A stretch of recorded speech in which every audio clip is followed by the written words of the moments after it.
Hello everyone, welcome back to UPATE News. Tonight I have for you a full breakdown of the entire 2.2 update with everything you need to know. Spoilers for the new campaign will be in their own section and will be marked with a border around the edge of the screen if I remember to do so. Otherwise, I will just tell you, but regardless, our first and most briefly covered topic, because I don't really know that much about it, is the modding changes. Before I begin, as per tradition, you should know that, say it with me, everything you see here is a work in progress and is subject to change. The main man in terms of modding at the Flashbulb Games studio, Franz, joined Johannes for a stream on the 29th of August, and together they covered all types of different fixes and quality of life improvements for modders to enjoy once the update finally drops. Speaking of which, they are not allowed to tell us when the update is coming yet, or how much the DLC costs, so unless you're trying to rage bait me, please don't ask. Like I said before, modding is really not my area of expertise. I've done a bit of Trailmakers and that's it. So I'll leave a link to the summary I did at the time as well as a link to the VOD in the description under this video, unless I forget, which is entirely possible, and by which point, feel free to scream at me in the comments. But that leads me onto my next point on the list, which is the new blocks. This does not include the skins, I'll go over those in more detail later, but in any case, the following is a list of all the new blocks coming to the game, regardless of what they are or what their purposes are, and in no particular order. Obviously, we have tank tracks that come in small, medium, and large sizes. I think this update probably has potential to be the biggest one ever, purely thanks to these things. I believe that leaves the only thing left on the illegal block list to be the 1x1x1 block, but I don't think that's happening anytime soon. Next, we have the tank steering mechanism, seeing how its existence is directly related to the tank tracks. This block takes input from any engine that exists on the creation and makes it so when you press A or D, or whatever you configure it to, the tank tracks will make you turn instead of just going forward or backward. This function works with tank tracks and wheels only. It will not work with propellers or thrusters or anything of the sort, only things that can be powered by an engine. It also has this cool animation that I used in this tank by disconnecting them from the tracks and powering them on constantly. Speaking of engines though, that leads us to our next block, which is the new amphibious engine. This engine has two special features never before seen in engines in Trailmakers. It will not hydrolock, meaning it can go into the water and keep driving as much as you want, and also, to better symbolize that, it has the sound of an electric motor, which I know will be extremely useful for people wanting to build silent cars or tanks, and that comes with the added bonus that you can just drive underwater now.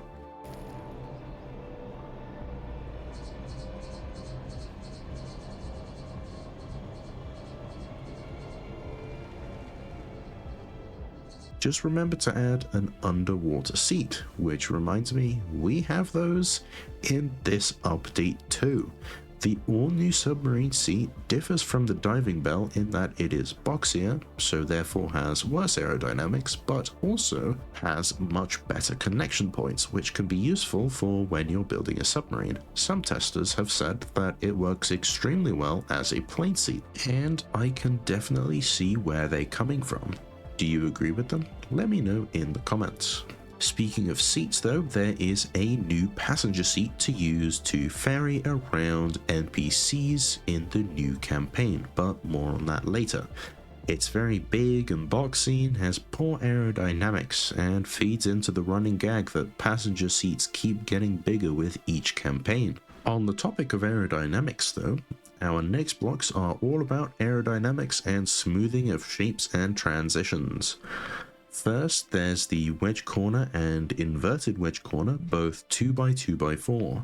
That makes its angle the same as the wedge 2x1, but lets you use them on both sides of the transition, whereas the previous wedge corners, the 2x2x2 and 2x2x1, force you to use at least one 2x2 wedge instead. It's not the 2x1 wedge corner I was personally hoping for, but it's a great block nonetheless. After that, we have three different types of transitional blocks. The round to square transition 1x1x2, which, you guessed it, lets you transition from square blocks like a 1x2 or a 1x4 into a round block like the rounded 1x2, rounded corner 1x2 or quarter cones. Then there's the same thing but for 2x2 instead of 1x1, so that would instead include blocks like the rounded wedge corner 4x2x2.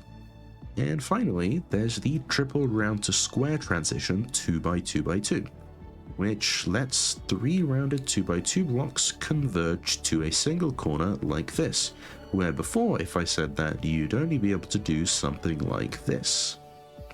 On the topic of rounded though, we also got some new buoyancy blocks available as a direct substitute to the more squared off hull blocks, the rounded and corner buoyancy blocks. And last but not least, the only block that I couldn't neatly fit into this list without a clever transition, the ski. But Utify, I hear you ask, we already have skis. Be honest with yourself. In comparison to these bad boys, the old skis suck. The ski has been given an overhaul for 2.2, and while I don't know exactly what was done to it, I do know it is way better now. The optimizations that were achieved by the team, being able to make tank tracks miraculously perform better than normal wheels, has been applied across the board where possible, and that of course includes skis. Mainly, they now cost 10 complexity instead of 20, and they have built-in suspension. Notice how I said they. That isn't just because I voluntarily switched from talking about a single particular ski, which is also true, but it's because the ski has been reunited with its long-lost big brother. The large ski is identical to the regular ski in its looks, and more or less also in its performance. It also costs the same amount of complexity. They also both just look way better, so even if all the other things didn't happen, this would be a huge win for the skis. Moving on to other massive wins, we have the next segment of this episode, which entails new colors and other quality of life updates. I won't go into detail on what I think of them here because I honestly can't be bothered to drop my opinion again, so if you care what I think, the link to that episode will be in the description. To put a long story short though, I think the colors are beautiful. For now though, I'll just show the new colors on a base plate covered in the new blocks. Pause if you want to look at them more closely.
Speaking of colors though, we now move on to the aforementioned other quality of life updates.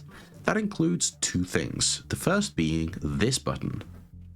It does exactly what it says. It picks every block in your build that has the same color and skin applied, which makes it easy to repaint vehicles with multiple color groups and also great for color-coded logic circuits.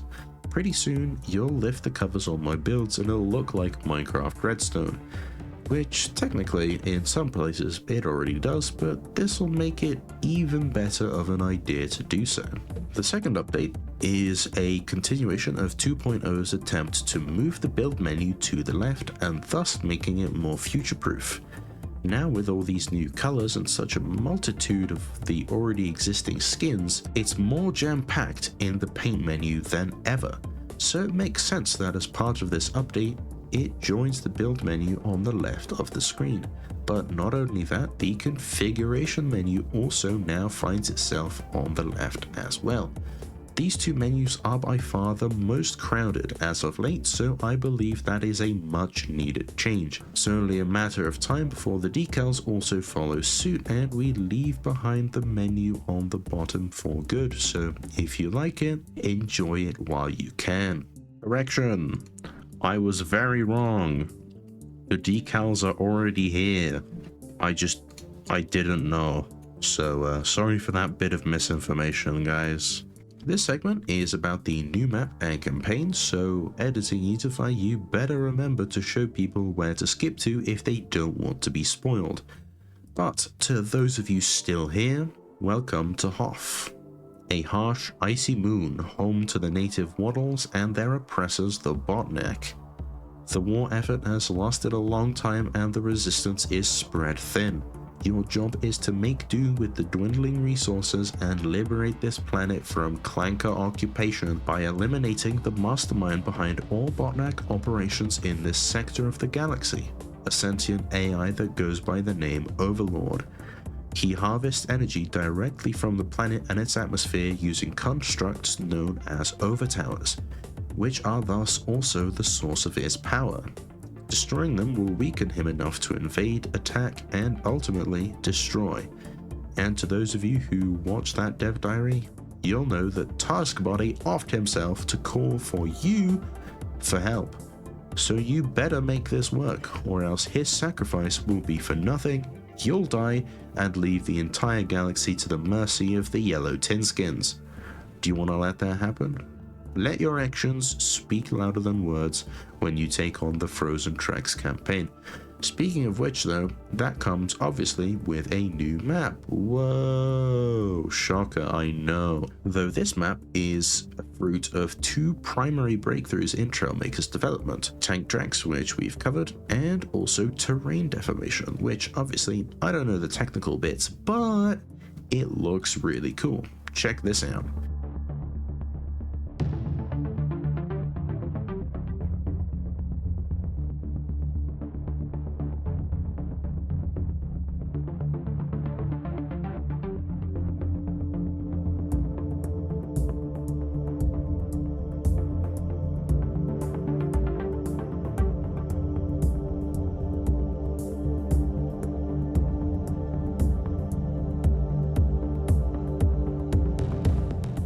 It also works on other surfaces on other maps. Everything is still in the works obviously, but you get the idea. Furthermore, also as part of the Frozen Tracks DLC, we have an alternate style for the tank tracks as well as new outfits to check out. Here's the Rebel outfit,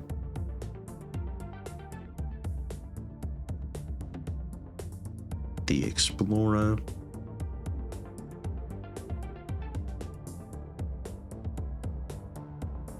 and finally the Penguin.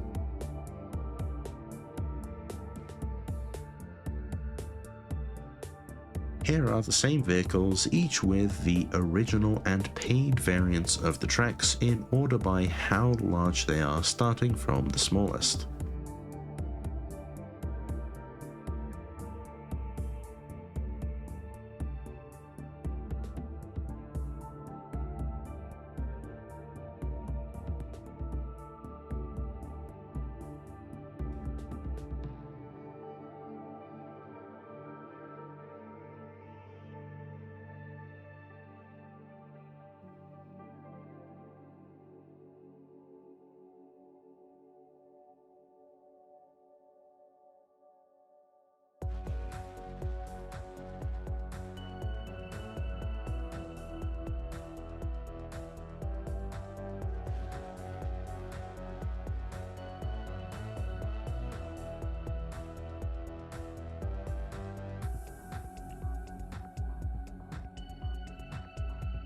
I will reiterate, Flashbulb is still yet to announce the release date of 2.2 or how much the Frozen Tracks DLC will cost. However, most recently, they revealed the motives and inspirations for why 2.2 is snow-themed, has tank tracks and such.